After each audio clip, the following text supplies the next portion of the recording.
Ozish jarayoningizda otyoqlar va insulin gormoni bizdagi semizligimizga sabab bo'ladi. Otyoqlarni chiqarib, toksinlarni tozalab beruvchi, bundan tashqari insulin darajamizni pasaytirib beruvchi bu tabiiy giyoh barbaris qora zirk hisoblanib, aptekalarda berberin nomi bilan sotilib kelmoqda. Hozirgi vaqtda bu tabiiy mahsulotning tarkibida berberin degan modda mavjud bo'lib, bizni ozish jarayonlarimizga yordam beradi. Bundan tashqari qonni tozalash, o't qopini tozalash, buyrak, jigar faoliyatini yaxshilash xususiyatiga ega bo'lib, sizni ozish jarayoningizda immunitetingizni ko'targan holatda yordam beradi. Bu preparat aptekalarda sotilayotgan berberin 250 ming so'mdan 450 ming so'mgacha bo'lgan summani tashkil etadi.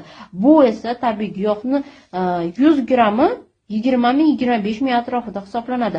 Tayyorlanishi ham juda ham oson. Bir stakan issiq suvga bir qoshiq barbarisni solasiz va ustini 1 soatga dimlab qo'yasiz. So'ng taomlanishingizdan oldin 3 mahal iste'mol qilasiz.